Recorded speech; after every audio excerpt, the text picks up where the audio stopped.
Where's he? Say hello to the camera, mate. He really doesn't like the camera. I can't think why, and to be fair, I don't like the camera either. Go on then. So, I've been doing wedding photography for roughly 7, almost 8 years, give or take. And when I first started wedding photography, I literally had no idea what I was doing. Literally no idea. And at that point in time, there was very few people that was willing to help you, basically. There was kept all the information locked away, and they just didn't want to talk. And I don't see there's any reason for that anymore. Why not talk to each other, communicate with each other, network? And I keep saying, and must stop doing that. I keep doing things like that. Regardless, I want to try and help you guys. I want to try and share some of my knowledge that I've picked up in the last 7 or 8 years to hopefully help you guys get some bookings. And we can start doing that today. Some of these tips are really actually simple. There's nothing majorly complex here. Most of it is just simple common sense. But it's amazing how many people don't even think about these things, or just brush them off and never look at them again. So today I'm going to give you a number of tips which will hopefully get you booked as of right now, or in the next week or so. So I hope you like the video, and yeah, keep watching.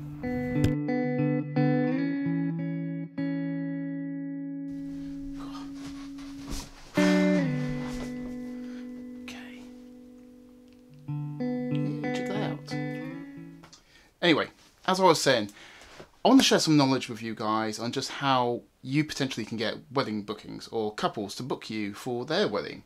And it's not simple. It can be simple actually, but it depends on how much effort you want to put into, your business essentially. But before I start and get into the actual nitty gritty of everything, I want to just go through a couple of little things that are very kind of important. I think it's super important. It's basically adding value to the market as such, because if you do a wedding and you don't know what you're doing and you basically get sued potentially, or the couple just ultimately want their money back, it's devaluing almost our industry, and I want to make sure you do things correctly. So the first thing I recommend you do, and this is true for everybody, I don't care who you are, you need to know what you're doing. Reach out to other photographers in your local area and just say to them, hey, whatever the name is, can I come along, and second you at a wedding, please? Don't always expect to be paid, because you are learning on the job. Just say, can I come along? Can I learn the job? Give them obviously your images. They'll probably have terms and conditions, so just go along with it. Just double check that you're happy with that. Some photographers, for example, myself, if I have a second come along to my wedding, I just take copies of their images, and they are allowed to use those images themselves for their own marketing purposes. But I don't allow them to use things like Facebook or Pinterest or Instagram, social network basically sites. They can use them for their own website and their own marketing materials like flyers, banners, that kind of stuff for wedding shows. I think that's perfectly fine, because then they're getting something out of the deal as well. I'm getting something out of it. I don't pay my seconds because, again, they're learning on the job. They're getting information out of me. And information, let's be fair, in this world that we live in right now, information is money. It's pretty much as simple as that, guys. So that's bringing you up to speed a little bit. So just make sure you know exactly what you're doing. Shadow someone at a wedding. It will teach you far more than potentially a workshop will. A workshop typically teaches you how to pose the bride and groom. That's good. That's really, really useful, but it doesn't teach you the fundamentals of how to actually work a wedding, which is something completely different. Knowing how to work a wedding, how to interact with the, not just the bride and groom, but actually all the guests at a wedding is something that you can't be taught at a simple work class. It just can't be taught like that. You can get close, yeah, sure. You can learn how the fundamentals work and the timings for the day, etc. But actually learning how to deal with people is a totally different thing. The next thing is know your gear. Can't stress this enough, because remember, we're trying to add value to our market. I will explain how to get bookings in a second, but these things are super important. You must know your gear. If you don't know how to change from a single point autofocus into a tracking mode like servo if you're Canon, and you don't know how to do that instantly, for bride and groom walking down the aisle, for instance, you're going to potentially miss those shots, and the bride and groom's not going to be happy, and you're back to square one again. Again, shadow someone at a wedding, they'll teach you all of this, I promise you. Okay, enough of that rubbish. You're not here for that. You want to know how you can potentially get bookings yourself. Right, let's start. The first one, and probably the most simple one, and potentially the one you're already trying to do, and that's speak to your friends, your family. Okay, and this is super simple, because there's a lot of people in your potential network that might be getting married, and just say to them, you know, I'm trying to learn, I'm trying to, you know, get into the market, sorry, and I want to get basically a portfolio together. Offer it for them, I don't know, maybe a very cheap price, maybe a couple £100 or something like that, I don't know, and then obviously hand them over the edited files afterwards. I'm not saying like that's something I would do personally, because I've been working for 7 or 8 years now, as I've said. So my prices will be a lot higher than when I first started. But it's a potential way to get into the market. Also, remember, don't expect to do huge weddings straight away. It's just not going to happen. Or if you do big venues, big weddings instantly, there's a high chance, like a really high chance, you're not going to know what you're doing. It's far safer starting very small, maybe a registry office. I think, what's it you call in America? Is it City Hall? I don't know. Someone correct me down in the comments. Start small, work your way up. Ask friends if they've got, you know, if you can help them at a wedding maybe. Or just ask a friend if they've got a professional photographer. Can I take some pictures as well? And then just clear it. Obviously, make sure the professional photographer is happy with this, because some photographers will have it in their contracts and say no other photographers are allowed. Just double check on that one. You know, it's a good way to start actually, but don't just turn up not knowing what you're doing. That's wrong. Okay, my next one is a pretty simple one. Again, all of these are pretty simple, and that's have a nice website. But remember, your website is basically your shop front. If you walk down the high street and a shop has got a terrible display on the front of it, the chances are you're not going to go in. Even if you're looking for something that shop potentially is going to sell, you're not going to walk in because you're thinking, it doesn't look very good. Why should I go in? It doesn't look inviting. Make sure your website shows really good work, actually. The best work that you have made. I don't mean best shots that you've taken on a photography course, like a workshop. I don't class those as real wedding pictures. They are models that's staged. That's not real wedding. Make sure they're photos that you've actually taken at a potential wedding. Again, this goes back to my earlier point of shadowing someone and potentially getting images that you can use from that wedding. It all helps. It also shows couples that you can shoot real wedding pictures. Again, images that are just completely staged at a workshop. It looks nice, don't get me wrong. I'm not against workshops.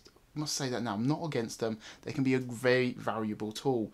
But I'm talking about how you can get bookings, not how you can learn to take pictures of people. That's something different.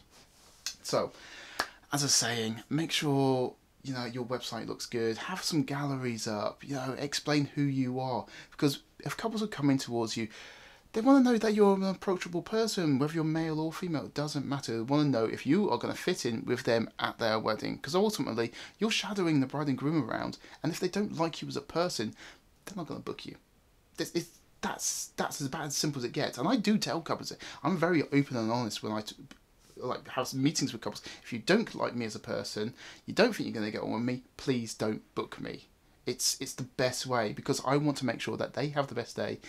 And this goes on to my next point, keeping your couples happy.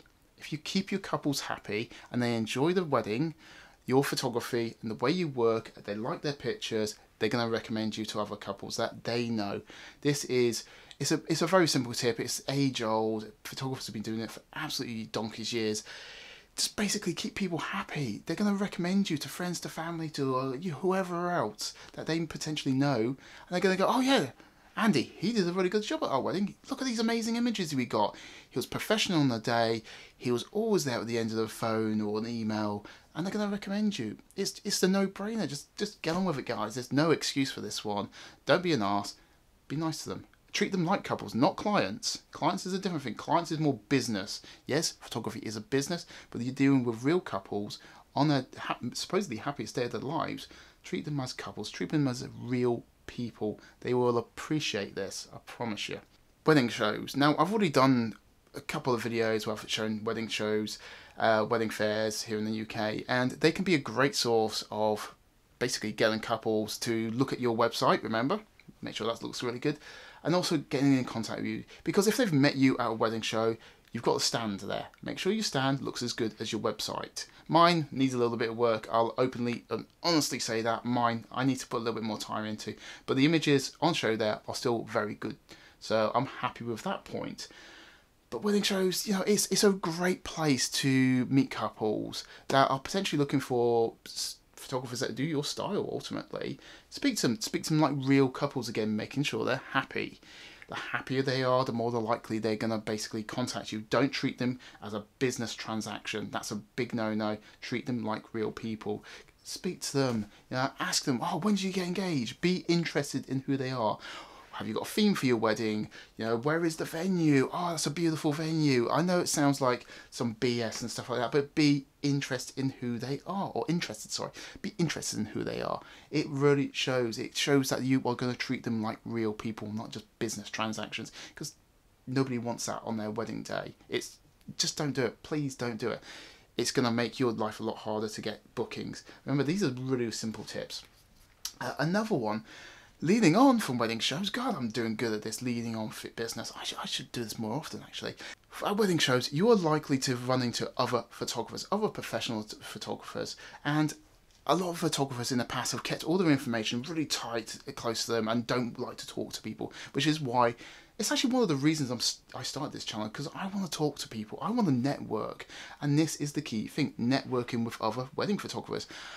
In my area, for example, I have about 5 or 6, up to about 10 photographers that I keep in regular contact with, because if I get a couple contact me and I can't potentially do their wedding day because I'm already pre-booked for another wedding, do you know what I'll do? I will send that couple links to all these other photographers and then contact the photographer saying, look, hiya, I've sent this bride and groom your way, it's for this date, hope you get it. And I send that out to every single photographer on my recommended list. You know, no different to a venue's got a recommended list. I've got a recommended list for other photographers. And now this sounds like potentially bad that I'm giving work away, but it works 2 ways. Because those photographers, more often than not, will send couples my way. You know, and I get bookings this way. I get quite a lot of bookings this way. Because if I'm getting recommended by other photographers, then the couple's going to go, well, he must be okay then if he's getting recommended by another photographer that we was interested in. So yeah, we'll have a look at his work, and again, they go to the website, we like their work or his work, and they're going to contact me. It's just networking, guys. It's really, really simple. I don't just network with photographers. Network with, I don't know, the people who make cakes, chair covers, you know, decorations, whatever it is. Because some of those will potentially want photos that you've taken at weddings for their own marketing purposes. So keeping them happy would potentially mean you get a bride and groom from them as well. And this has happened, I promise you right now, swear down, I've got bookings from cake ladies, from chair cover ladies, from florists and all sorts, because all of this networking, you're building up a good reputation for your business. It cannot be understated. And that's my phone. I should have had it on silent. Sorry, 1 second. This will teach me for not double checking these little things. Right, let's chuck it over there. So yeah, networking, can't recommend it enough. Let's move on to the next point. So you've probably come across wedding pages on Facebook. It could be sale pages for bits and bobs or other photographers, you know, whatever it is. Wedding pages. Typically you're looking for the ones where bride and grooms are looking for suppliers. There's a lot of them out there. I'm listed on, I don't even know how many. And I'll be perfectly honest, I don't really monitor them. My wife does that for me. So I'm quids in, guys. Yeah. But regardless, try and go on those pages. Don't be a douchebag. You know, be a real nice person, because that shows who you are and what your business is like. Make sure you're approachable. Again, all of this kind of ties in together. It's just so simple. Just make sure you're an approachable person. And a lot of times, brides will say, oh, I'm looking for a photographer on this certain date. Please leave your details below. This is a golden opportunity. However, you will get hundreds of photographers leaving their details. So it is very much potluck. And this probably isn't the best way to get bride and grooms, but I do get brides this way. You know, not many, I'll admit. You know, I get more bride and grooms through my website and from other photographers and suppliers. But this can potentially work, because they might basically see your work and go, actually, we liked his website. Remember that old website thing? And they're going to come through to you and approach you. This can be really, really good. Don't be a douche on these forums either. Don't hassle the bride and groom, because that shows who you are as a person. If you're hassling them, demanding that they look at your website, demanding they get in contact with you, they're not going to do it, guys. Be honest with yourself. If somebody was doing that to you, would you contact them? You wouldn't. You just go, get rid of that twat. And that's exactly what I would do. I just blank you, deaf you, get lost. The last one to get potential bookings from, and this one's a little bit tricky to get hold of, and that's trying to get your foot in the door at venues. Now, I say it's very tricky because venues typically have a lot of photographers contact them saying, can I be put on your recommended list? It's so difficult to get on venue recommended lists. And even if you do get on venue recommended lists, it's not a guarantee that you're going to get work. I swear to God, I'm probably on 10, 15, I don't know, venues recommended lists. I get a very small percentage of bookings from them. It's so rare I get bookings from these, because a lot of the times they will quite often just leave your details on their website and bride and grooms just look elsewhere. They don't always go by the recommended list. It's unfortunate, certainly, but it is one you can chase after, because there is potentially some high-end venues especially will give out their recommended photographer lists, and they do promote those photographers. But the smaller venues, potentially they don't. So take that one for what it is. If you can get on somebody's recommended list, or be their exclusive photographer even, I don't know, maybe you've got a venue around you and they only will promote one photographer or allow one photographer of the venue. If you can do that, you'll absolutely laugh at you. You can forget every other point I've made. But it is what it is at the end of the day. If you can get on a list, brilliant. If you can't, don't worry about it. You're not going to get much work from it anyway. Oh, or maybe you will. I don't know. You tell me. So the last kind of point is, or that I'd like to make, is some potential don't bother with, because the chances of actually getting bookings from these methods are so small. It's just don't bother. It's not worth your time or hassle. The first one you're going to run into, and I promise you're going to get this, as soon as you put a website up, you're going to get contacted by marketing companies. They are going to be coming out just all over the place, loads and loads of emails, loads of phone calls, and it drives me nuts. Do you know what I do when I get a phone call from these people? They ring up, they say who they are, I don't even let them finish, I click off. I swear, that's exactly what I do. I don't even waste my time with them, because they will say, oh, we can get you onto the first page of Google. Awesome. But what if they're contacting 50 other photographers that day, telling every one of those photographers they're going to get them all on the first page of Google, and all of us say, yeah, that sounds brilliant, we'll go with you. Google doesn't have a first page that's 50 photographers long. So they're lying. They cannot get all of you, onto the first page of Google. There is ways you can get on first page of Google. It takes a lot of work, and you don't have to pay for it. Maybe I'll do a video on that. But just don't bother with them. Honestly, you are wasting your hard-earned money chasing dreams of being on first page of Google at this point in time. It takes a long time to get on the first page of Google, and it's not going to happen overnight, and like these companies promise you. So don't bother with them. Save yourself a ton of money that way. Another one that they're going to try and chase you with is magazine ads. Oh my God, I still get calls now, and they still get the same treatment of go away, because I've taken out magazine ads and I've learned the hard way. I put in, what was that, 400-500 quid into one advert once for I think it was like a 6-month ad or something like that. And do you know how many inquiries I got from that advert? It's like a half a page ad, I think. I can't remember, it was a while ago. I got, in that 6 months, absolutely 0 couples contact me because of that ad. It wasn't because it was a bad advert. And do you know what? I actually spoke to other photographers who had done very similar things. They've taken out adverts, full page adverts, quarter page adverts, it doesn't matter, different magazines. And because they will say, oh, our magazine is going out to 30,000 brides. Well, that's awesome. But that doesn't mean you're going to get 30,000 inquiries. It just doesn't. Please don't waste your time and money. Keep it in your pocket. Buy yourself a new lens. Maybe save it for a new camera body. It's not worth the hassle. The last one of these, again, is for adverts. Adverts. And it's just like, they don't really care about you as a business or as a person. They want your money, and that's it. They've done their part, legally, and they don't have to worry whether you get inquiries or not. The last one is Facebook ads. Now, Facebook ads potentially, there's a potential, small potential, that you might get some couples contact you through a Facebook ad. It's a potential. It's a small potential. And it's got to be your choice, really. This is probably, out of the three I've just mentioned, it's probably the best one to go for, but I wouldn't do it myself. I have tried it. It hasn't worked. I've had people look at my webpage. Sure, you know, my Facebook page, that is, my work page. But I haven't had any inquiries. Again, it's all subjective as well. So you could potentially do a Facebook ad, or you could do a magazine ad, or a Google ad, and you might get lots of inquiries. I don't know. Maybe you will. Maybe you won't. I haven't. I know photographers I've spoke to who's in a very similar position, similar kind of quality work to what I do, and they haven't got anything. So these are my kind of tips to you guys.